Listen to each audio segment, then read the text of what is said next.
Hi everyone, it's Liam here from Rating the Races. So we are back with the handicap analysis. A few more flat runners this week. Obviously we're moving into the flat season. The National Hunt season is coming to a close. It officially ends this weekend at the Bet365 Gold Cup, or at least the trainers' titles do. Obviously we've still got Punches Down. We've then got Haydock for the Swinton Hurdle. We'll then have the summer racings, summer handicaps at Market Raisin, Galway Hurdles, etc. So there's still lots of National Hunt racing to keep an eye out for, but we'll definitely be slowly moving into the flat season now. And there's a few horses that I want to talk about that caught my eye with their new handicap marks, starting off with Novello. Novello has gone up £1 to 88 after finishing second to Tees Spirit at Newmarket. Go and watch the race. I think Novello should have won it. He came into this race off the back of winning Wolverhampton over 6 furlongs, beating Leap Abroad by half a length. Now, at the time, that kind of looked a little bit suspect, that form. The fact that he was allowed to go off 11 to 1 following to follow up. Yeah, I think he should have won. Didn't get a run down the near side. Still had a lot to do. 2 furlongs out. Waiting for a gap. William Buick just sat there and waited and waited and waited.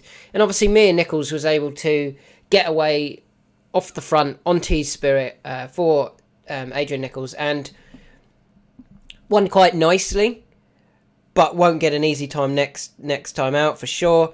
And Novello, I think if Novello had a clearer run, I think Novello would have caught Tees Spirit anyway. Would have been absolutely motoring home. Clearly demonstrated that 87 is not a mark that he can't win off. We know he's got some decent form. He has won before at Chester off 89, so 87 isn't a mark that is beyond him. He's back up to 88. He won the Epsom Dash in 2023 off 88. Runs off 88. It would not surprise me if they went there again. I think he would go very, very close.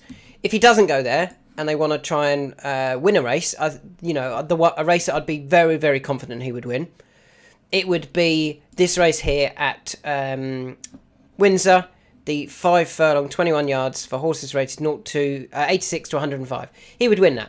I'd be very confident of a massive run from Novello at Windsor. He's got some decent Windsor form to his name. 5th in a series final, which is what this would be qualifying for. He's also had some previous runs, I'm sure 3rd before. The only disappointing run was last season on Heavy Going. You totally ignore that. 2nd to Resilient off 87 back in May 2022. This is where they would win if they went to Windsor. But it wouldn't surprise me if they turned back up for the race that they won in 2022. Where is it? The Epsom Dash. Here. 2023, sorry. The Epsom Dash. I think he would go really close in the Epsom Dash if he does turn back up there. His run last time out demonstrated he's still got plenty more to come off his 88 mark. And maybe after he won last season, it all kind of went wrong at the beginning of the season. Maybe they went, let's go back. When I say beginning of the season, I mean like August onwards. The winter months after his return, or the autumn months after he returned off a break. Maybe they went, well, let's target all about the beginning of the season. So yeah, that's not that long away. In June, they might try and win that race at Windsor, or they might just get him qualified for the final and then turn up at Epsom. If they turned up at Epsom off 86, having finished 4th, say, at Windsor, or 3rd at Windsor and qualified for the race, I think Novello would go very close. So he's definitely one I want to add to my notebook, and I'm going to do that right now. I'm going to go through and show you how I do this as I go along with these different horses. So Novello would win at Windsor. However, Epsom Dash, strong possibility. And I'd be very hopeful of a big run for Novello.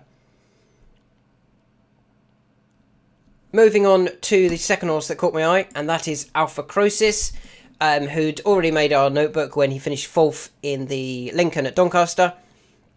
Anna Gibson rode again at Newbury, and I don't think she's strong enough for the horse, to be honest. Ground might have gone against him slightly as well. Maybe he wants a bit softer going. Dropped another pound, down to 84. There's plenty of races that he can start to win now. I just think they need to drop him in class. He's not going to. Oh, I don't think he's going to win one of these feature races. But if you drop him in class for this Devil's Dyke Handicap, for horses rated 0 to 90, so he would get in comfortably. Anna could ride again. I think he would take all the beating there. And I'm actually just going to update this if I haven't already. Needs a better jockey. Ran well in 4th in Lincoln.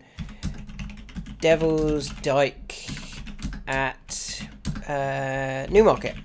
It's on Guineas Day, so plenty of reasons to go there. You get a couple of tickets to the Guineas meeting, and you could win a race. And yeah, I know it's unfortunately it's not going to be on TV, so you're not going to get that part of the limelight. But at least it's going to be at Newmarket on Guineas Day. People are still going to see it. So yeah, I really like Alpha Crucis for this mile handicap if they decide to drop the horse slightly in class.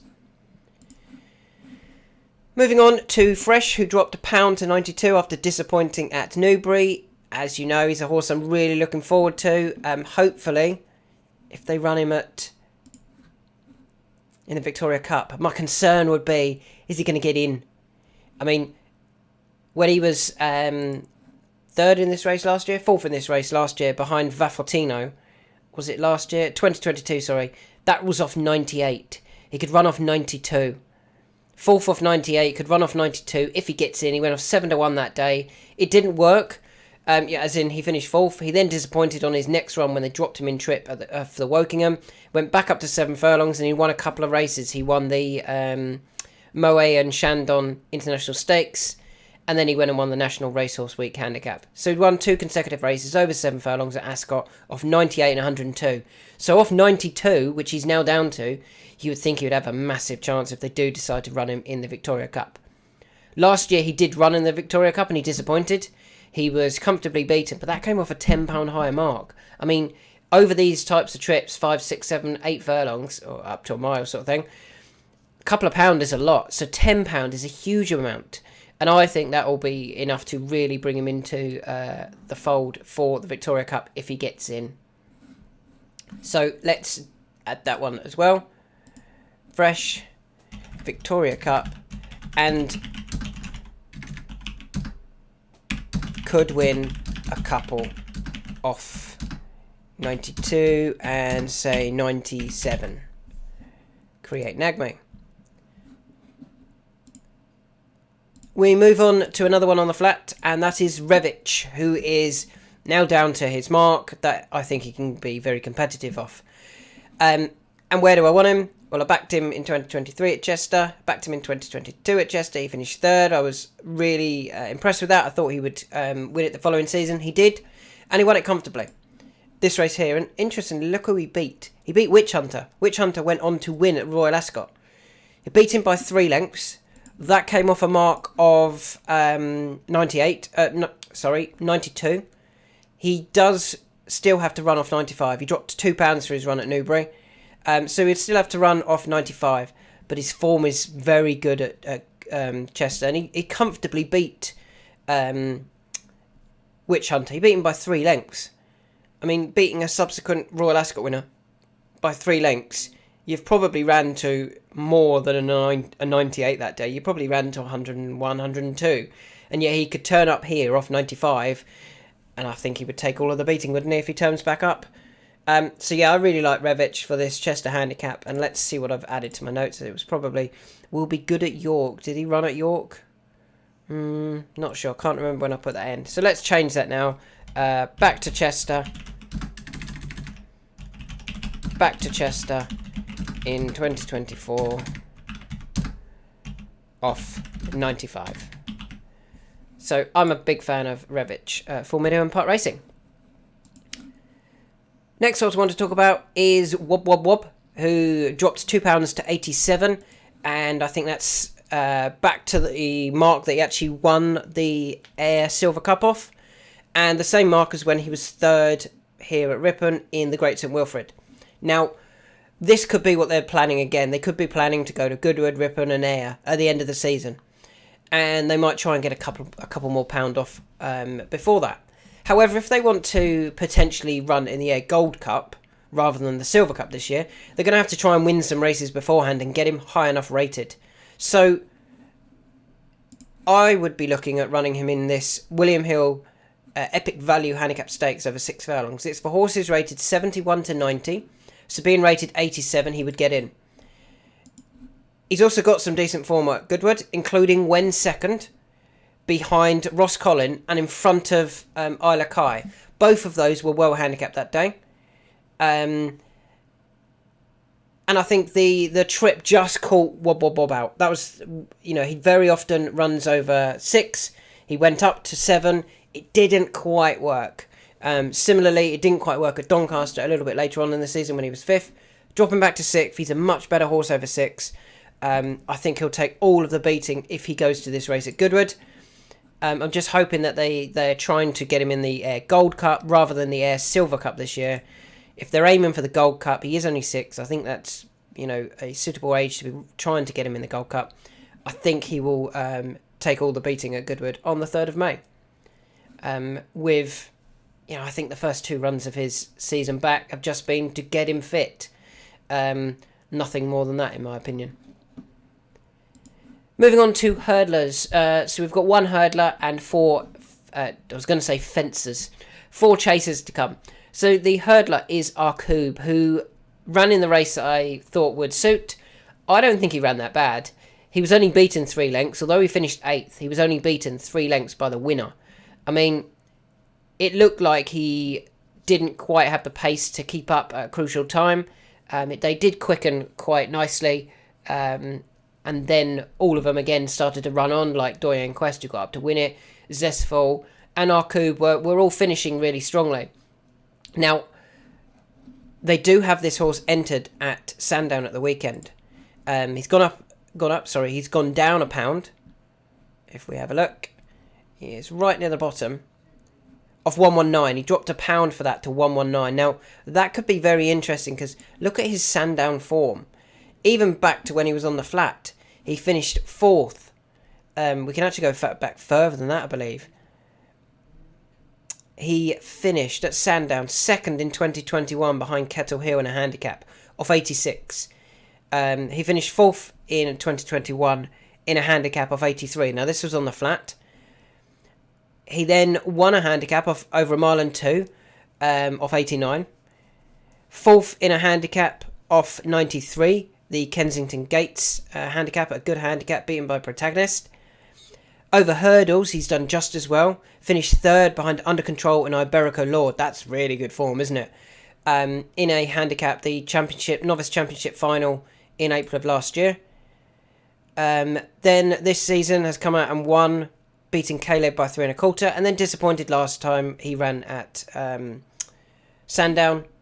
Finishing 5th, it was 5th of 10, beaten 36 lengths. Did go off the 3-1 favourite that day. Went off 3-1 favourite, off 1-2-1, could turn up off 1-1-9. Everything looks right for the horse, to be honest. It's all about whether he's got over his exertions from last week, or what would it be? About 10 days, I think. Let's just have a quick check. What is the date of the race? 27th, he ran on the 17th. 10 days. If he's got over that 10-day gap, I think he'll go very close, to be honest. Just having a very quick look at his potential rivals. I mean, I think he'd run a really big race there. This is the really eye-catching one for me. Authorised Speed. I think that's a graded horse potentially running in a handicap. Back over hurdles after some failed attempts over fences. 2 falls and a 3rd. Authorised Speed would be very interesting there for Gary Moore. But Arkoob could run for Lucy Wadham, and I think both of those would run very big races in that race. Moving on to horse over fences, Petit Tonnerre. So, doesn't have the speed for 2 mile. Ran okay, though, on his return to hurdles. Didn't run badly at all, to be honest. Finished 7th, beaten 4 3/4 lengths, behind Favour and Fortune in the Scottish Champion Hurdle. Now, he was staying on again towards the finish. He'll go back up to 2.5 mile. I think John Joe O'Neill, or maybe JP, thought, that was really disappointing getting beat over 2.5. Maybe we're not a 2.5 mile horse. When he was 5th at Musselburgh in this race. Let me just load up this race. I think he was, I'm pretty confident he was one of my bets that day. Went off 3-1. Actually traded quite short. Traded 5-4. No, traded 11-10. And finished 5th. And you're like, disappointing. You should be able to beat those horses. Well, Corrigan Rock had come into the race off the back of finishing a good second to Fidelio Vallis, and had also finished a decent fourth in the Jim Barryhurst Handicap at Ascot. Probably a better race than what he was running in here. The second horse, Thunder Rock, you're like, well, has he done anything since? Yes. He went to Kelso, won the Premier Chase. Went up to a mark of 156 and was last seen running in a Grade 1. He's not good enough for a Grade 1, but it demonstrates that a decent horse was finishing second. Third place was Outlaw Peter. Again, traded quite short. He traded nearly 1 to 2. What's he done since? Well, he went to Kempton and beat Phlegmatic, a Kempton specialist. And then he went to Ayr and won the Quarry Handicap Chase at Ayr, beating Soul Icon. So he's won 2 consecutive races. He's gone up £9 since then. Okay, fourth horse, Tommy's Oscar. Can we keep going with this form? Well, Tommy's Oscar, after finishing 4th, went to Doncaster and finished 4th in a handicap.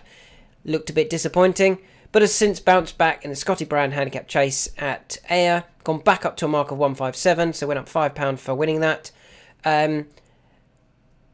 Demonstrating that this race here was actually a really strong race. And for Petit Tonnerre to be running in this against probably more seasoned handicappers, or seasoned handicappers over fences, just might have caught him out a little bit. He went off the 3 to 1 favourite that day, off a mark of 137. If he runs again, or next time he runs over fences, he'll only be running off 130. I mean, if you run this again, let's actually do that whilst I'm having a look. So let's run that race again. He would be £7 lower. Tommy's Oscar would be £1 higher. Outlaw Peter would be £9 higher. Thunder Rock would be £10 higher. And Corrigan Rock would be £5 higher. So there'd be 5 plus a 7. So £12 better off with the winner.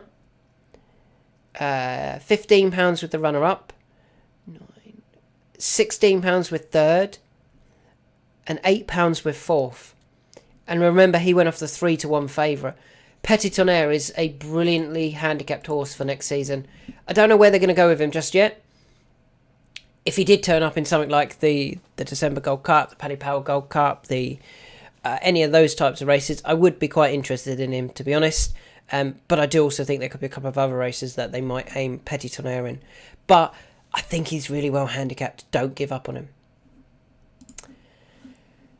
Moving on to another horse that I think could be running in these Paddy Power Gold Cups. It's Il Ridotto, who dropped £3 down to 140. Now, for me, this is... I thought it was a bit of a ridiculous drop, to be honest.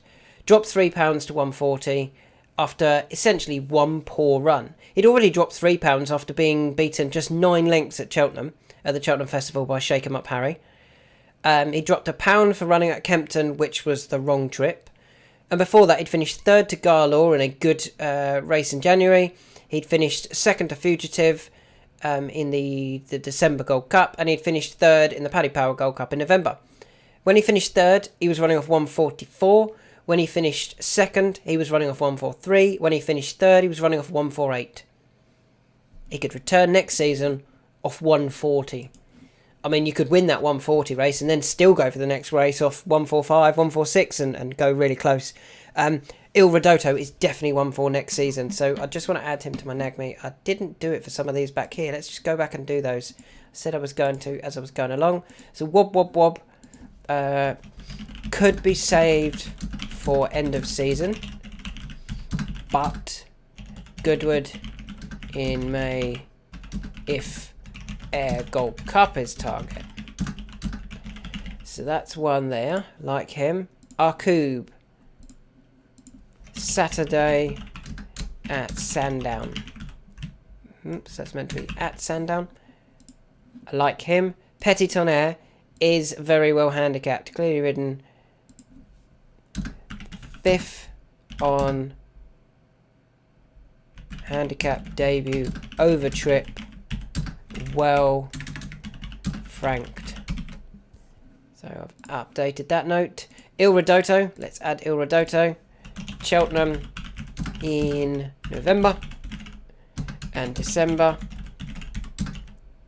140 is £3 lower than Short Head second to Fugitive. I mean, he's one that really stands out over Doto. We then move on to Pembroke, who has dropped £3 to 140. Now, I believe this horse is a 2.5 mile horse, and I don't think Dan does, because Dan keeps running him over 2 mile. Dan Skelton keeps running him over 2 mile. His only disappointing run for me, really, over 2.5 was when he was well beaten in a grade 2. But that was in a grade 2. Run him in a handicap over the 2.5 mile trip. I think he'll take all of the beating, to be honest. I don't actually think he's done that. He's never run over 2.5 mile in a handicap. Over hurdles, it was in a grade 2. Over fences, he won a beginner's chase where it fell apart, and then he was beaten in a grade 2. When he goes into handicaps, Pembroke will be very interesting over 2.5 miles. They've just got to give that a go. Where do I think we might see him? This race here, Worcester, towards the beginning of the season, they ran Hatcher in it last year. It didn't work for Hatcher, but I do think it would certainly work for Pembroke. And then they can kick on to slightly bigger and better things with him. Alternatively, they obviously could save him for something like the December Gold Cup or the Paddy Power Gold Cup. I don't think that's quite right at this stage of his career. I think they should try and get a win into him and focus the feature races towards the back end of next season. But he's one that I definitely want to keep an eye out for. Handicaps over 2.5 mile. You know, this season they might well have been just getting him round, getting him to learn, getting him to jump fences, and next season might be what they're really targeting with that horse. The final horse that caught my eye for his handicap mark was Stay Away Faye, who bizarrely dropped £5 to a mark of 153. Now, I think it's bizarre because it was over 4 miles, so a trip that he wasn't guaranteed to get. He'd been running over 3, so he wasn't guaranteed to get it. Plus, he's also come back in, and the trainer's representative has said the gelding had a respiratory issue. So he's going to come back after a wind-up. If that wind-up gets him back to his best form, he could be very interesting in something like the Coral Gold Cup next season, over 3 mile 2 at Newbury. I don't think he's a national horse. I think they ran him in the national because they were trying to win some prize money. They believe they've got a graded horse, and they thought they could get away with running him in the national, the Scottish National, to try and win that prize money, to keep themselves in it with the battle with Willie Mullins and Dan Skelton. It didn't work, but he's one that I don't want to give up on, especially when he drops back into handicap company, or drops into a handicap company. I don't think he's ever run in a handicap. I mean, he scoped dirty at Cheltenham. You can forgive that run. And yet you go back to his third in the Cotswold Chase by Capitano and the Real Whacker. As a novice, that was probably a very good effort. He managed to beat a Hoisinor, who's done well since. I think Stay Away Faye is interesting for next season, and I hope to see them run him in the feature handicaps rather than straight into graded races again next season. But off a mark of 1.5, what did I say it was? 1.53, I think it could be interesting in handicaps. So I'm going to make a Nagme for that. The Coral Gold Cup Hennessy, that's what everyone calls it, don't they? Dropped 5 for Scottish National. I'll remember what that means, it's just too far, wasn't it? Whoops. So yeah, they are my horses. I've tried to do a little bit more explaining this week and show you me adding them to my Nagme. Let's a quick recap. Novello would win or would go very close at Windsor if he ran there. They might save him for the Epsom Dash, where I think he would have a great chance, as he was unlucky at Newmarket. Alpha Crucis, as soon as he drops in class to the Devil's Dyke Handicap at Newmarket, I think he would take all the beating. Fresh, if he gets in that Victoria Cup, will go well. Revich back to Chester. Hopefully he can come back and win this race again for Middle Park Racing. Wob Wob Wob, another one. Are they waiting till the end of the season to kick on, or do they want to try and get him in the Air Gold Cup? If they want to get him in the Air Gold Cup, I think they might need to win at Goodwood on the 3rd of May, or they should try and win at Goodwood to get his mark high enough. Arcube would definitely have a chance on Saturday. I think the other one I'm quite keen on is Authorised Speed at this stage. Petit Tonnerre is well handicapped. His 5th place behind Corrigine Rock in the Scottish Champion Chase has actually worked out really well. Doesn't want 2 mile, he's not quick enough. Il Redotto dropped £3 for one poor run in my opinion. Back to Cheltenham in November and December for these couple of races, and he will go close off lower marks than this year. Pembroke, when he goes up to 2.5 mile, will be good in handicaps. I think he should find an easy race for him first at Worcester. And Stay Away Faye dropped a ridiculous £5 for pulling up in the Scottish National. Race was clearly too far, and interestingly, the trainer's representative has said that there is a wind issue, so do not be surprised if he comes back having had a wind up.